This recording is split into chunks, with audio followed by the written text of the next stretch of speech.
என்ன நண்பர்களே, எல்லோரும் எப்படி இருக்கீங்க? இன்னைக்கு ஒரு சும்மா கிளி நியூஸ் பத்தி தான் பார்க்க போறோம். நம்ம தளபதி விஜய் ஃபேன்ஸ் எல்லாம் ரொம்ப ஆவலோட காத்துக்கிட்டு இருந்தாங்கல்ல. புதுச்சேரியில தமிழக வெற்றிக் கழகம் சார்பில் ஒரு பெரிய பொதுக்கூட்டம், கூடவே நம்ம விஜயோட மாஸ் ரோடு ஷோன்னு. ஆனா இப்போ ஒரு பெரிய ட்விஸ்ட் நடந்திருக்குங்க. புதுச்சேரி டிஐஜி நம்ம சத்யசுந்தரம் சார் இருக்கார்ல, அவர் இன்னைக்கு டிசம்பர் 1 ஒரு பிரஸ் மீட் கொடுத்து பேசியிருக்காரு. என்ன சொல்லியிருக்காருன்னு கேட்டா நீங்களே ஷாக் ஆயிடுவீங்க. டிசம்பர் 5ஆம் தேதி நடக்கவிருந்த விஜயின் ரோடு ஷோவுக்கு நாங்க அனுமதி கொடுக்கலைன்னு சொல்லி ஒரு பெரிய குண்டை தூக்கி போட்டுட்டாரு.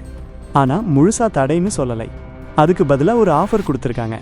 ரோடு ஷோ வேண்டாம், ஆனா திறந்த வெளியில பொதுக்கூட்டம் நடத்துறதுக்கு நாங்க பரிந்துரை செஞ்சிருக்கோம் அப்படின்னு சொல்லியிருக்காரு. அப்போ அந்த பொதுக்கூட்டத்துக்கான இடம் யாரு முடிவு பண்ணுவாங்கன்னு கேட்டா அதுக்கு ஒரு சின்ன கண்டிஷன் வச்சிருக்காங்க. அந்த பொதுக்கூட்டத்துக்கான இடத்தை தவக நிர்வாகிகளே தான் பார்த்து செலக்ட் பண்ணணும்னு சொல்லிட்டாரு. ஸோ சிம்பிளாக சொல்லணும்னா ரோடே அடைச்சு கூட்டத்தை போட்டு எல்லாரும் கஷ்டப்படக்கூடாதுன்னு டிஐஜி நினைக்கிறாரு போல. ரோடு ஷோ க்ளோஸ், ஆனால் பொதுக்கூட்டத்துக்கு ஓகே. இப்போ தவக டீம் ஒரு நல்ல இடத்த தேட வேண்டிய கட்டாயத்தில் இருக்காங்க. இதில் என்னென்ன ட்விஸ்ட் நடக்க போகுது, எந்த இடத்துல பொதுக்கூட்டம் நடக்கும் தெரிஞ்சுக்க நம்ம சேனலை சப்ஸ்கிரைப் பண்ணி வச்சுக்கோங்க.